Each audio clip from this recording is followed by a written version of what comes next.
রাজধানী ও উপকূলীয় এলাকায় টানা বর্ষণের প্রভাবের সবশেষ খবর জানাতে এই মুহূর্তে ভাসানটেক এলাকায় আছেন ধ্রুব ব্যানার্জি। এছাড়া কুয়াকাটা সমুদ্র সৈকত থেকে যুক্ত হবেন জাবির হোসেন। প্রথমেই যাচ্ছি ধ্রুবর কাছে।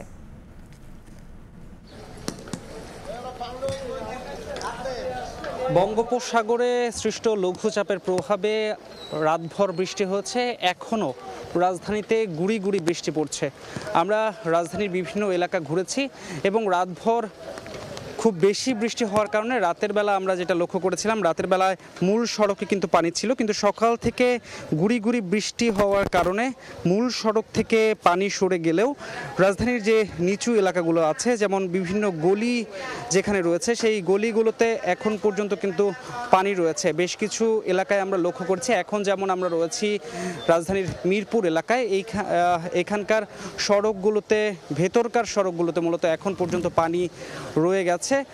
যারা এখানকার সংশ্লিষ্ট যারা আছেন অথবা এখানকার এলাকাবাসী যারা আছেন, তারা কিন্তু বলছেন যে প্রতি বছর যখন বৃষ্টি হয়, বেশি বৃষ্টি হলেই এই অঞ্চলগুলোতে মূলত পানি জমে যায়। তবে এই পানি জমার পরেও প্রতি বছরই একই ঘটনার পুনরাবৃত্তি ঘটে। তবে সংশ্লিষ্ট যারা আছেন তাদের কোনো দৃশ্যমান পদক্ষেপ কিন্তু দেখা যায় না।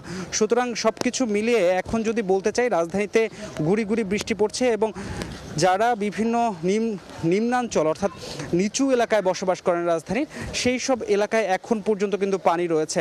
আমরা মূলত মিরপুরের এই এলাকাটিতে এসে যেটা দেখতে পেয়েছি যে রাতে তারা যেমন সীমাহীন ভোগান্তির মধ্যে ছিলেন, যেমন অনেকের ঘরেই পানি উঠে গিয়েছিল এবং তারা তাদের আসবাবপত্রগুলো সরিয়ে নিরাপদ বা উঁচু স্থানে নিয়ে গেছেন। এখন এই মুহূর্তে যদি বলতে চাই, এই মুহূর্তের পরিস্থিতি হচ্ছে যারা মূলত রাতভর কষ্ট করেছেন তারা এখন কিছুটা পানি কমে যাওয়ার কারণে কিছুটা স্বস্তি পেয়েছেন। তবে পুরোপুরি পানি না কমা পর্যন্ত আসলে তাদের স্বস্তি আসবে না বলে আমাদেরকে জানিয়েছেন এবং বলছেন প্রতি বছর এমন ঘটনার পুনরাবৃত্তি হলেও সংশ্লিষ্ট প্রশাসন বা সংশ্লিষ্টরা যে দায় এড়িয়ে যাচ্ছে, এর জন্যই মূলত তাদের ভোগান্তি কোনোভাবেই কমছে না।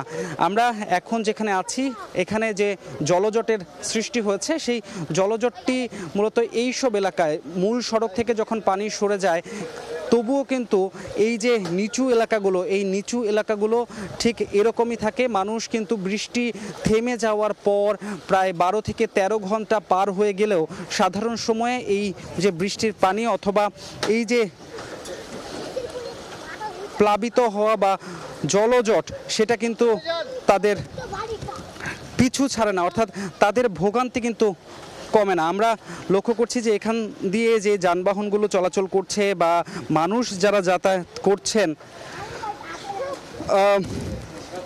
সুতরাং সব কিছু মিলিয়ে যদি এখনকার সবশেষ পরিস্থিতি আরেকবার বলে দিতে চাই, রাজধানীতে এখন রাতের তুলনায় কম বৃষ্টিপাত হচ্ছে। তবে এখন পর্যন্ত যে মূল সড়কের বাইরে যে সরু গলিগুলো রয়েছে, যে এলাকায় একটু নিচু, সেই এলাকাগুলোতে এখন পর্যন্ত পানি রয়েছে। সুতরাং শুধুমাত্র রাজধানীতে বৃষ্টি হচ্ছে এমনটা কিন্তু নয়, সারা দেশেই বৃষ্টি পড়ছে। আমরা এখন চলে যাব কুয়াকাটায়, সেখানে আছেন আমাদের আরেক সহকর্মী, সরাসরি চলে যাচ্ছি তার কাছে। গভীর নিম্নচাপটি গত রাতে পটুয়াখালীর খেপুপাড়া এবং চট্টগ্রামের সন্দ্বীপ দিয়ে অতিক্রম করলেও এখনও কিন্তু রয়ে গেছে এর প্রভাব। আমরা দেখতে পাচ্ছি কুয়াকাটার সমুদ্র সৈকত এখনও উত্তাল রয়েছে এবং এই মুহূর্তে কিন্তু ভাটা চলছে, জোয়ার শুরু হবে কিছুক্ষণের মধ্যেই। তো আমরা দেখতে পাচ্ছি কিন্তু সৈকত উত্তাল হয়ে উঠেছে এবং উত্তাল রয়েছে এবং সেই সঙ্গে রয়েছে ঝড়ো হাওয়া এবং গুঁড়ি গুঁড়ি বৃষ্টিও কিন্তু আমরা দেখতে পাচ্ছি। গতকাল সকাল থেকে কিন্তু মুষলধারে বৃষ্টি হচ্ছে এবং সেই বৃষ্টি কিন্তু এখনও পর্যন্ত রয়েছে।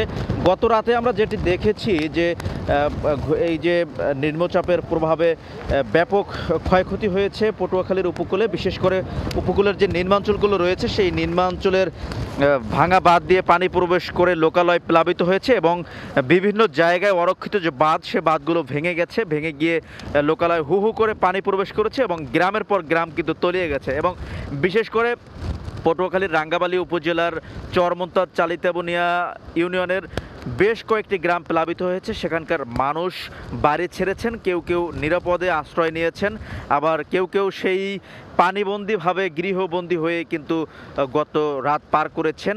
এখনো পর্যন্ত কিন্তু উপকূলের যে শঙ্কা সে শঙ্কা কিন্তু কাটেনি, যেহেতু নিম্নাঞ্চল জলাবদ্ধ হয়ে আছে, প্লাবিত হয়ে আছে, সে কারণে কিন্তু মানুষের মধ্যে এখনো আতঙ্ক বিরাজ করছে।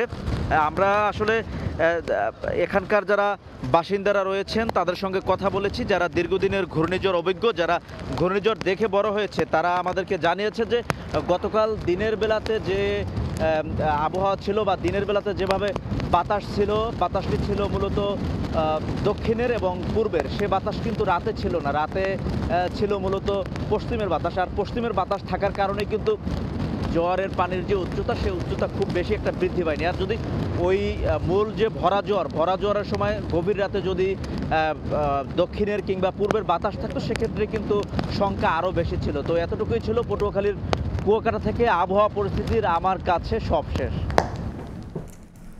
সরাসরি যুক্ত ছিলাম কুয়াকাটায়, তার আগে যুক্ত ছিলাম রাজধানী ঢাকায়।